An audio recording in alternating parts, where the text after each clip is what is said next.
Hello friends, मी मेघा माझ्या चॅनलमध्ये तुमचं स्वागत करते. आणि आज आपण बनवणार आहोत जवसाची चटणी. तर त्यासाठी साहित्य घेतलं आहे आपण पाव किलो जवस 250 ग्रॅम आणि 3 कुड्या लसणाच्या सोलून घेतल्यात आणि त्याच्यानंतर 20 लाल सुक्या मिरच्या अख्ख्या घेतल्यात. आणि आपण आता तयारी करूया. आधी आपण जवस भाजून घेऊया. छान मंद आचेवर भाजून घेऊयात.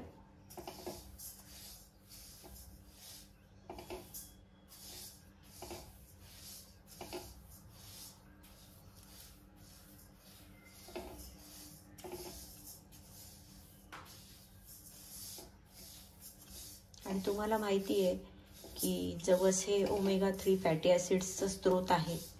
आपल्या केसांसाठी, स्किनसाठी, तब्येतीसाठी, कोलेस्ट्रॉलसाठी, सगळ्यासाठी खूप छान आहे. हेल्दी ऑप्शन आहे. तर आपण तसं खायला नको म्हणतो, तर त्यापेक्षा चटणी करून खाल्ली तर ते केव्हाही उत्तम आणि चवही छान लागते. त्यामुळे जवस खाल्ला पाहिजे. रोज 1 चमचा तरी चटणी पोटात गेली पाहिजे. फक्त ती जास्त तिखट करू नका, म्हणजे पचायला सोपी जाते. आपण याचा खमंग वास येईपर्यंत भाजणार आहोत मंद आचेवर. भाजायला लागले की त्याचा असा आवाज येतो बघा, तडतड, म्हणजे ते भाजतायत छान. त्याचा एक प्रकारचा सुगंध पण येतो. थोडासा कलर चेंज व्हायला लागतो, पण हे सगळं मंद आचेवर भाजायचंय. अजिबात मोठा गॅस करायचा नाही, नाहीतर ते करपून जातील.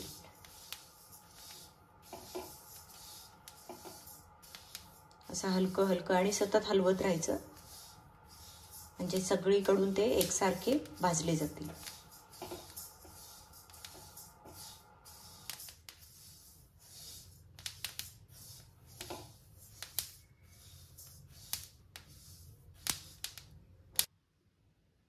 हे आता आपण थंड करून घेऊयात. थोडा वेळ त्यांना असंच राहू देत. आपण आता मिरची आणि लसूण तोपर्यंत मिक्सरला बारीक करून घेऊयात.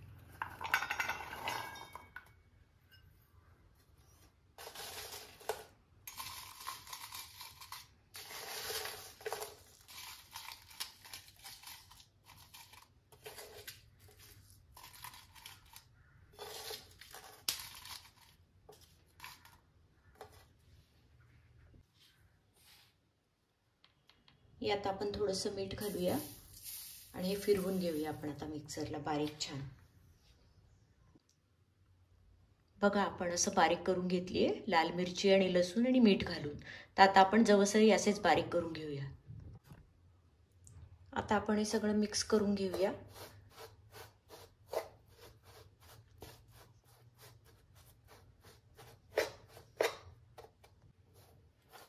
बघा, आपण मिक्स करून घेतलंय सगळं.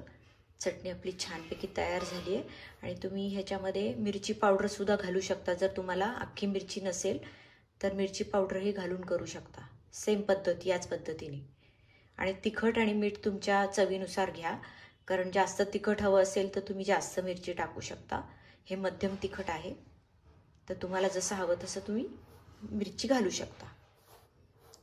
तर बघा किती सुंदर दिसते चटणी आणि इतका सुंदर खमंग वास पण आलाय तिला. आणि हा हेल्दी ऑप्शन आपण नक्कीच निवडू शकतो, कारण की आपण बाजारातनं चटणी आणण्यापेक्षा घरी बनवून भरपूर होते. तुम्ही बघितलं, 250 ग्रॅममध्ये एवढी चटणी झालेली आहे. आणि ही चटणी जी आहे ती महिनाभर सुद्धा राहते व्यवस्थित, अगदी काही न होता. आणि लसूणही चांगला असतो तब्येतीला, त्यामुळे हे हेल्दी ऑप्शन आहे. तर तुम्ही निवडा आणि करून बघा घरी कशी चटणी होती ते. आणि मला सांगा माझी रेसिपी कशी झाली आहे. आणि तुम्हाला आवडलं असेल तर नक्की मला कमेंट करून सांगा. आणि माझ्या चॅनलला लाईक करा, शेअर करा, सबस्क्राईब करा. थँक्यू.